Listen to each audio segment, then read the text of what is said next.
ইনি হচ্ছেন মিস্টার জিয়ান, তার দাদু হসপিটালে। ইনি হচ্ছেন জিয়ানের ফুফু। সে আসছে কল পেয়ে তার দাদু হসপিটালে, সেজন্য ফুফু বলছে যে তোর দাদু খুবই অসুস্থ, যখন তখন দুর্ঘটনা ঘটে যেতে পারে, ডাক্তার বলেছে শরীর খুবই খারাপ। তখনই বলল যে তোর দাদুকে বাঁচানোর জন্য অবশ্যই একটা আগ্রহীযোগ্য কিছু করতে হবে। তখন তার সেক্রেটারি বলল যে অবশ্যই তোমাকে বিয়ে করতে হবে, তুমি বিয়ে করলেই দাদু ঠিক হয়ে যাবে। তখনই ফুফু বলল তুমি ঠিক বলেছ। তখন ওই মেয়েটির প্রতি চোখ পড়ে জিয়ান ভাবে যে হুট করে তো কোনো মেয়ে পাবে না, সেহেতু ওকে দিয়ে তার কাজটা হয়ে যাবে, ওকে বলবে যে ও তার বউ। সেজন্য সে ভাবছে যে ওকে আনতে হবে। এদিকে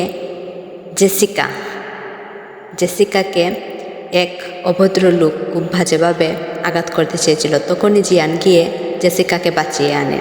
মিস জেসিকাকে দেখেই জিয়ান ভাবছে যে ওর সাথে অনেক আগে হয়তো দেখা হয়েছে। ওর মনে পড়ছে যে আমার খুবই চেনা চেনা লাগছে জেসিকাকে, কোনোদিন কি ওর সাথে আমার দেখা হয়েছে সেটাই ভাবতেছে। কিন্তু তার সাথে দেখা হয়েছিল, কিন্তু সে জানতো না তারই সন্তান জেসিকার গর্ভে, কিন্তু জিয়ান সেটা জানে না। তখন সে ভাবে যে মেয়েটিকে আমার চেনা চেনা লাগে। ওই লোকটি বলে তুমি ওকে ছেড়ে দাও। তখন সবাই চলে যায়। ডক্টর এসে বলে দাদুর অবস্থা খুবই খারাপ। সবাই দাদুর কাছে চলে আসে। জিয়ান তখনই জেসিকাকে নিয়ে আসে দাদুর কাছে এবং বলে এই দেখো তোমার নাত বউ এবং নাত সন্তান, তোমার নাতির সন্তান হতে যাচ্ছে। তাও দাদু কোনো সাড়া দেয়নি, কোনো উন্নতি হয়নি তার। তখনই বলে যে কোনো উন্নতি হচ্ছে না। ডক্টর বলে একটু ধৈর্য ধরুন। তখনই জেসিকা নিজে গিয়ে দাদুকে তার হাত পেটে লাগিয়ে বলে দাদু দেখো আমি তোমার নাত বউ এবং আমার গর্ভে আপনার নাতির সন্তান। তখনই দাদু সাড়া দেয় এবং সবাই খুশি হয় এবং ভাবে যে জেসিকা বলতেই দাদু সেরে উঠল। তখন সে ভাবলো যে অবশ্যই আমার কিছু করা উচিত, যেহেতু আমার দাদুকে সে বাঁচিয়েছে, তাকে তো কোনো উপহার দেওয়া আমার অবশ্যই উচিত। তখন ডক্টর বলে যে উনি এখন মোটামুটি ভালো আছেন। তখনই জিয়ান চলে যায় জেসিকার কাছে। তার কাছে গিয়ে বলল যে উপকার করতে পারি, কিন্তু জেসিকা তার কাছ থেকে কোনো উপকার নেয়নি। সে বাড়িতে চলে যায় এবং তার মায়ের কল দিয়ে বলে যে তার ভাই গাড়ি কিনতে চায়, অনেক টাকা লাগবে, সে টাকার জন্য খুবই কষ্ট করতেছে। এই গর্ভ অবস্থায়ও সে কাজ করে এবং নিচু হয়ে কাজ করতে হয় তাকে, কিন্তু সে ভাবে আমাকে বেঁচে থাকতে হবে আমার সন্তানের জন্য। তখন আবার জিয়ান ভাবে যে হয়তো মেয়েটির সাথে আমার কোনো একদিন দেখা হয়েছিল, কেন মেয়েটিকে বারবার মনে হচ্ছে আমি অনেক আগ থেকেই চিনি। সে ভাবতে ভাবতে তার অ্যাসিস্ট্যান্ট হাজির হলো এবং বলল যে কিছু করতে হবে। তখনই জেসিকাও আসে তার জন্য নাস্তা পান নিয়ে। সাথে একটা লোকও ছিল, কিন্তু জেসিকাকে বলে যে ওকে তারা চেনে নাই জেসিকাকে। তখন আবার ভাবতেছে জেসিকাও যে ওর সাথে তো আমার অনেক আগেই পরিচয় হয়েছে। তখনই জেসিকা জিয়ানের ওপর মদের পানিগুলা ঢেলে ফেলে। জিয়ান তখন বলে যে তোমার সাথে কি কখনো আমার দেখা হয়েছিল, কিন্তু জেসিকা অস্বীকার করে। তখন সে বাইরে চলে আসে এবং কাঁপতে থাকে। তখন জিয়ানও আসে, তাকে নিয়ে যায় তার গাড়িতে ড্রপ করে দেবে বলে। জেসিকা ঘুম পায়, সে জিয়ানের কাঁধে মাথা রেখে ঘুমিয়ে পড়ে এবং জেগে উঠে তার বাসায় ফিরবে বলে। সে গাড়ি থেকে নেমে যায় এবং বলল আমি চলে যাচ্ছি। তখন তার অ্যাসিস্ট্যান্ট বলে যে জেসিকার সব তথ্য এই রিপোর্টে আছে। সে আগে শিল্পের কাজ করত, ডিজাইনার ছিল, খুব ভালো ডিজাইনার। তখন জিয়ান সব কিছু রেডি করে বলে যে ওকে আবার সেই ডিজাইনের অফার দেওয়ার জন্য। সে অফার পেয়ে জেসিকা সেই কোম্পানিতে চলে আসে।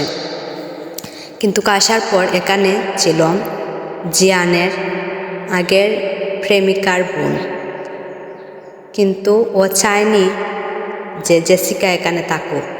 জেসিকার ডিজাইন করা সে কপি করে অ্যাওয়ার্ড পেত, সেজন্য তাকে অপবাদ দেওয়া হয়েছিল এবং বলছে হাঁটু গেড়ে বসলে তাকে এখানে কাজ করতে দেবে। তখনই জিয়ান চলে আসে এবং সবাইকে বলে যে জেসিকাকে আমি কাজ দেওয়ার জন্য বলেছি, কারো কাছে জেসিকা নত হবে না। আমার কোম্পানি, আমি যাকে খুশি তাকেই কাজ দেব। জেসিকা আজ থেকে এখানে ডিজাইন করবে এবং ডিজাইনের কাজ চালু থাকবে। কেউ যদি কিছু বলে তাহলে আমাকে জানিও। তখন জেসিকা তার কোম্পানির লিও এবং তার সঙ্গে মিলে একটা চক্রান্ত করে এবং জেসিকাকে বিপদে ফেলতে চায়। তখন জিয়ান তার দাদুর সঙ্গে কথা বলতেছে এবং দাদু সবটা পুরোপুরি ভেঙে বলল যে জেসিকার সন্তান তোমারই, তুমি ওর পিতা। আমি ওকে বলেছিলাম তোমাকে পরীক্ষা করার জন্য। সেদিন রাতকে ও তোমাকে পরীক্ষা করেছিল, তাও টাকার জন্য। তার খুব টাকার দরকার ছিল, সেজন্য সে আমার কথা রাখতে গিয়ে তোমার সন্তানের মা হতে যাচ্ছে। তুমি ওকে বাঁচাও। সেই দুষ্ট লোকের কাছে আসছে একটা অফার নিয়ে, তাদের ডিজাইনের অফার।